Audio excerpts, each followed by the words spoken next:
नमस्कार दोस्तों, स्वागत है आप सभी का विद्यासागर गुरुजी यूट्यूब चैनल पर। जैसा कि ये वीडियो आपका बिहार से संबंधित करंट अफेयर्स का है, जो कि आपका माह अगस्त का है। माह अगस्त से जुड़े हम लोग जितने भी बिहार स्पेशल करंट अफेयर्स है उसको इस वीडियो में बात करने जा रहे हैं। तो चलिए हम लोग फटाफट से शुरू करते हैं, ठीक है। यहाँ एक किताब लॉन्च हुआ था जयप्रकाश नारायण की जीवनी का विमोचन, जिसमें है वो पुस्तक है the dream of revolution, a biography of Jayaprakash Narayan, ठीक है। तो द ड्रीम ऑफ रिवोल्यूशन आपका किसने लिखा है? विमल प्रसाद और सुजाता प्रसाद। ये करंट अफेयर्स में सेट में आपको क्वेश्चन मिली होगी, तो ध्यान दीजिएगा। ये आपको किसके द्वारा लिखी गई है ये पूछा जा सकता है। द ड्रीम ऑफ रिवोल्यूशन किसका है? A biography of Jayaprakash Narayan, Vimal Prasad और सुजाता प्रसाद का है, और ये 23 अगस्त 2021 को रिलीज हुई है। यहाँ हम लोग थोड़ा सा जयप्रकाश नारायण के बारे में देख लेते हैं। तो इनका जन्म जो है वो 11 अक्टूबर 1902 को बिहार में हुआ था, और 1999 में स्वतंत्रता संग्राम और दलितों और गरीबों के उत्थान में इनका अमूल्य योगदान रहा है, ठीक है। इसके लिए इनको सर्वोच्च नागरिक सम्मान भारत रत्न से भी सम्मानित किया जा चुका है आपको। तो यहाँ पर आगे बढ़ेंगे हम लोग। यहाँ एक इनको उपनाम दिया गया है लोकनायक, ठीक है। लोकनायक जयप्रकाश नारायण नाम सभी से परिचित होंगे। तो लोकनायक कहा जाता था, इसका मतलब क्या है कि ये लोगों का नेता है, ठीक है। 1779 में पटना में इनका निधन हो गया था, ठीक है। निधन हो गया आपका 1979 में। अब देखिए अगला जो आपका न्यूज़ है वो है कि बक्सर जो है वो बिहार में स्थापित विकेंद्रीकृत बायोमेडिकल वेस्ट इंसिनेटर जो है आपका कहाँ हो रहा है? बक्सर में, ठीक है। तो प्रधान वैज्ञानिक सलाहकार प्रोफेसर जो हैं के विजय राघवन ने बिहार के बक्सर में विकेंद्रीकृत बायोमेडिकल वेस्ट इंसिनेटर का उद्घाटन किया है। इस तकनीक को गणेश इंजीनियरिंग वर्क्स द्वारा वेस्ट टू वेल्थ मिशन के तहत आयोजित इनोवेशन चैलेंज के तहत विकसित किया गया है, ठीक है। अब आइए इसके और भी देख लेते हैं क्या क्या विशेषताएं थी। तो इसमें जो है विकेंद्रीकृत बायोमेडिकल वेस्ट इंसिनेटर जो है एक उपकरण है जो प्रति घंटे कपास, प्लास्टिक और अन्य सामग्री को 50 किलोग्राम बायोमेडिकल कचरे को संभालने में सक्षम है। इसके अंतर्गत जो है ये जो आपका विकेंद्रीकृत बायोमेडिकल वेस्ट इंसिनेटर जो है, इसके अंतर्गत आपका कपास, प्लास्टिक और अन्य सामग्री है जो करने में इसको कचरे को सक्षम यूज़ करने के लिए, फिर बायोमेडिकली कचरे को संभालने में सक्षम है। फिर कर रहा है आपका 2 वर्ग किलोमीटर ये जगह लेता है, 2 वर्ग मीटर है, 2 वर्ग मीटर आपका है, मतलब कि 2 वर्ग मीटर।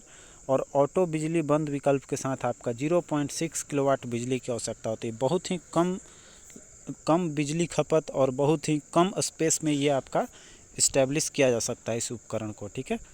अब देखिए कर है वेस्ट टू वेल्थ मिशन क्या है, इसके बारे में थोड़ा सा हम लोग समझ लेते हैं। तो वेस्ट टू वेल्थ मिशन जो है वो प्रधानमंत्री के विज्ञान प्रौद्योगिकी और नवाचार परिषद द्वारा परिकल्पित 9 मिशनों में एक है। यह भारत सरकार के प्रधान वैज्ञानिक सलाहकार के कार्यालय द्वारा संचालित होती है। क्लियर। अगला देखिए आपका है न्यूज़ कि पटना में प्रदूषण को रोकने के लिए जो है बिहार सरकार द्वारा नियोजित गंगा नदी के किनारे पेड़ों की घनी छतरी है, ठीक है। तो ये स्थापित किया जा रहा है। तो ध्यान दीजिएगा कि पर्यावरण और वन्य जलवायु परिवर्तन मंत्री जो हैं ये नीरज कुमार सिंह ने घोषणा की है कि सरकार पटना में प्रदूषण को नियंत्रित करने के लिए गंगा नदी के किनारे पेड़ों की एक घनी छतरी विकसित करेगी। उन्होंने पटना के लिए परिवेशी कण पदार्थ के लिए स्रोत विभाजन अध्ययन नामक रिपोर्ट का प्रकाशन भी किया है, ठीक है। आगे बढ़ते हैं अब हम लोग। उन्होंने कहा कि इस तरह की छतरी धूल के कणों को राज्य की राजधानी तक पहुंचाने से रोकेगी और प्रदूषण फैलाने से भी रोकेगी, ठीक है। तो ये धूल कण मतलब धूल कण से और प्रदूषण से आपको निजात दिलाएगी। अगला है कि पटना के लिए परिवेशी कण पदार्थ के लिए स्रोत विभाजन अध्ययन के बारे में थोड़ा सा है कि अध्ययन ऊर्जा और अनुसंधान संस्थान पर्यावरण ऊर्जा और जलवायु परिवर्तन केंद्र जो है एशियाई विकास अनुसंधान संस्थान ब्लूबर्ग परोपकार द्वारा आयोजित किया गया था। अध्ययन के पूरे पटना में और निर्माण स्थलों के आसपास सड़कों और गलियों के यांत्रिक सफाई और प्रभावी धूल प्रबंधन का सुझाव दिया। अब देखिए पटना में जो है एक पॉपुलर चीज़ है आपका ये बापू टावर, ठीक है। इसके बारे में देखिए कह रहा है कि बिहार के मुख्यमंत्री नीतीश कुमार ने हाल ही में घोषणा की थी कि पटना में गर्दनीबाग क्षेत्र में विकसित किया जा रहा है बापू टावर आने वाली पीढ़ियों को महात्मा गांधी की विचारधारा और उनके जीवन के बारे में प्रभाव को समझने में मदद करेगा। ठीक है, तो ये बापू जो है आपका किससे रिलेटेड है, इस चीज़ को ध्यान देना है। तो बापू उपनाम आप सभी को पता होगा, ये महात्मा गांधी हो जाएगा आपका। अब कह रहा है बापू टावर एक 7 मंजिला इमारत है जिसमें महात्मा गांधी से संबंधित विभिन्न प्रकार के प्रदर्शन होंगे। विशेष रूप से 1917 में उनकी चंपारण यात्रा जो कि बिहार से रिलेटेड रहा है, तो वो खास तौर से इसमें ध्यान दिया गया है। ठीक है, अगला है कि टावर का निर्माण जो है वो कुल आपका 84.5 करोड़ के आसपास इसकी लागत आपको इसमें आ रही है। आगे देखिए, कह रहा है आपसे बिहार सरकार ने छात्रों के लिए एक नया छात्रवृत्ति पोर्टल शुरू किया है। ठीक है, उसका नाम देख लीजिए क्या है। तो यहाँ पर ये छात्रवृत्ति पोर्टल खोला गया है और इस पोर्टल को शिक्षा मंत्री विजय कुमार चौधरी द्वारा लॉन्च किया गया, जिनने SC ST OBC और इन सभी श्रेणियों के 3,22,000 से अधिक छात्रों के लिए आपका 171 करोड़ रुपए की छात्रवृत्ति भी जारी की थी। छात्रवृत्ति पोर्टल पर पंजीकरण 14 दिन के भीतर छात्र के खाते में जमा कर दी जाएगी। ठीक है, इंस्टेंटली काम करने के लिए पोर्टल आपका खोला गया है। आगे देखिए, करें BC और EBC कल्याण विभाग द्वारा स्वीकृत छात्रवृत्ति को भी पोर्टल के माध्यम से भेजा जाएगा। क्लियर है, जिससे यह सुनिश्चित होगा कि छात्रों को अपनी छात्रवृत्ति के लिए विभिन्न कार्यालयों का दौरा नहीं करना पड़ेगा। पोर्टल राज्य में छात्रवृत्ति के लिए वन स्टॉप समाधान ये जो है वन स्टॉप समाधान होगा, एक ही जगह पर मतलब आपका सारे समाधान हो जाएंगे। ठीक है, चलिए आगे देखते हैं। अब हम लोग कर रहे हैं महाबोधि मंदिर परिसर जो है इसके बारे में है। तो ये देखिए, ये क्या है कि बिहार के जो महाबोधि है आपका बिहाराई को 10 अप्रैल के बाद पहली बार भक्तों के लिए खोला गया है। ठीक है, 10 अप्रैल के बाद यह अभी खुला है और यह है महामारी के कारण, चूँकि बंद था कोरोना के कारण, तो यहाँ पर यह महाबोधि मंदिर परिसर फिर से खोल दी गई है 10 अप्रैल को। ठीक है, ये आपका न्यूज़ है। तो यहाँ पर महाबोधि मंदिर के बारे में थोड़ी सी जानकारी ये है कि महाबोधि मंदिर महाविहार 4 पवित्र स्थलों में से एक है जो गौतम बुद्ध के जीवनी से संबंधित है। अन्य 3 जो है वो आपका नेपाल में पड़ जाता है आपका लुम्बिनी, उत्तर प्रदेश में सारनाथ है और कुशीनगर, ये कुशीनगर जहाँ उनकी मृत्यु हुई है। तो ये सब स्थलें जो हैं जो आपको इम्पोर्टेंट है महाबोधि, और फिर आपका ये जो लुम्बिनी, सारनाथ और कुशीनगर, ये सब जगहें जो है आपको गौतम बुद्ध से बहुत रिलेटेड है। तो ये जो है 4 इम्पोर्टेंट स्थल माना गया है। आगे देखिए, कर मूल मंदिर मौर्य राजा अशोक द्वारा बनाया गया था, लेकिन बाद में गुप्त शासन के दौरान ईंटों में इसका पुनर्निर्माण किया गया था। ठीक है, आगे देखिए, कह रहा है कि इसे 2002 में यूनेस्को के विश्व धरोहर स्थल में शामिल किया गया था। ये ध्यान दीजिएगा, ये क्वेश्चन आया हुआ भी है, विश्व धरोहर में महाबोधि मंदिर को कब शामिल किया गया है, 2002 हो जाएगा। क्लियर। अब देखिए, कह रहा है मूल मंदिर मौर्य राजा अशोक द्वारा बनवाया गया था, ये चीज़ ध्यान दीजिएगा, और बाद में इसको फिर ईंटों द्वारा बनाया गया है। क्लियर है, चलिए आगे देखते हैं। कह रहे हैं कि पटना के मोइनुल हक स्टेडियम को विश्व स्तरीय खेल परिसर में बदला जाएगा। ठीक है, अब ये जो है आपको विश्व स्तरीय खेल परिसर में लाने की तैयारी हो रही है।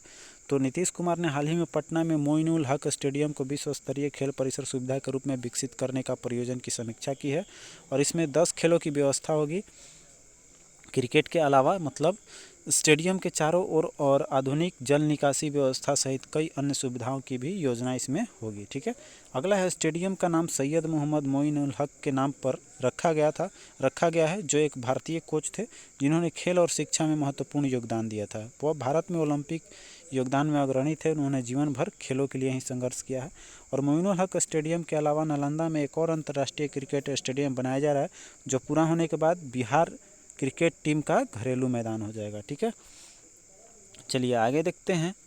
अगला है आपका कि देश में जो है ये बहुत ही जीके इम्पोर्टेंट बन गया आपका कि जो हमारा देश है उसमें बिहार में महिला पुलिसकर्मियों की संख्या सबसे अधिक हो गई है। ठीक है, हमारे बिहार में महिला पुलिसकर्मी जो हैं बहुत अधिक हो गई हैं, पूरे देश में ये आंकड़ा सबसे ज़्यादा है। ठीक है, आगे देखिए, कह रहा है कि हाल फिलहाल में राजगीर में बिहार पुलिस अकादमी में पासिंग आउट समारोह के दौरान सीएम नीतीश कुमार ने घोषणा की कि बिहार में अब देश का सबसे अधिक महिला पुलिस अधिकारी हैं। ठीक है, अब हाल ही में विकसित पुलिस अकादमी ने 1582 सब इंस्पेक्टर जिसमें 596 महिलाओं को पासिंग आउट समारोह में बिहार पुलिस बल में शामिल किया गया था। यह कह रहा है बिहार पुलिस अकादमी 133 एकड़ क्षेत्र में फैली हुई है और इसका निर्माण 2018 में 290 करोड़ रुपए लागत से किया गया था। अकादमी के एक साथ विभिन्न रैंक के 4,000 पुलिस अधिकारियों को प्रशिक्षित कर सकती है। एक ही बार में इसकी लिमिटेशन कितनी है आपका 4,000, ठीक है, 4,000 पुलिसकर्मियों को कर सकता है। अगला देखिए है, पूर्वी चंपारण में हमारे संरक्षक पेड़ बचाओ आंदोलन चालू हुआ है, ठीक है। तो हमारे संरक्षक पेड़ बचाओ किस जिला से आपका रिलेटेड, पूर्वी चंपारण हो जाएगा। जिला प्रशासन ने हाल ही में जीविका दीदी और ग्रामीणों के साथ 70 से 400 साल पुराने पेड़ों की रक्षा के लिए सेव अवर गार्जियन ट्रीज जो है, मतलब पुराने पेड़ों की रक्षा करना, ये पारिस्थितिकी आंदोलन के अंतर्गत शुरू किया गया है, ठीक है। तो ये जो है आपका कह रहा है कि जिला प्रशासन द्वारा 1450 पेड़ों की पहचान की गई है, जिसमें कि आपका अभिभावक, जिसको हम लोग गार्जियन ट्री नाम दिए हैं, वो अभिभावक वृक्ष नामित किया गया है। पारिस्थितिकी आंदोलन इन पेड़ों की सामाजिक, ऐतिहासिक और सांस्कृतिक भव्यता को साइन बोर्ड के माध्यम से प्रदर्शित करने में मदद करेगी। इस सारी जानकारी विशेष रूप से विकसित ऐप जो है आपका, ऐप का नाम है पर्यावरण प्रहरी, पर भी अपडेट की जाएगी। एप्लीकेशन के माध्यम से पेड़ों को आपको जियो टैग किया गया है। ऐप उम्र, परिधि, वनस्पति और स्थानीय नाम आदि जैसे पेड़ों की विवरण पूरी उसमें उपलब्ध कराई गई है ऐप में, पर्यावरण आपका प्रहरी में, ठीक है। तो पर्यावरण प्रहरी किससे रिलेटेड है ये भी आप समझ लीजिएगा। तो पुराने पेड़ों के संरक्षण हेतु आपका, और इसमें आपका एक और इम्पोर्टेंट बात है कि आपका ये क्या है, ये अभियान हम लोग को ध्यान देना है। तो अभियान ध्यान दीजिएगा आपका कौन सा है, हमारे संरक्षक पेड़ बचाओ, ठीक है। तो बस यही आपका ये आपका इस माह का ख़त्म होता है। फिर हम लेकर आते हैं अगले माह का, ये अगस्त की थी। तो यहाँ पर आप देख लीजिए, विद्यासागर गुरुजी चैनल को सब्सक्राइब कर लीजिए, और टेलीग्राम पर भी आप ज्वाइन कर सकते हैं। PDF इसका अभी प्रोवाइड नहीं की जाएगी, तो आपको वो मतलब एग्ज़ाम से थोड़ी दिन पहले ये सब प्रोवाइड कर दी जाएगी चैनल पे। जैसे ही आपकी कोई भी एग्ज़ाम हो रही है बिहार रिलेटेड, तो उसका PDF आपको उपलब्ध करा दी जाएगी। तो मिलते हैं अगले वीडियो में, तब तक के लिए आप अपना ख्याल रखें। जय हिंद।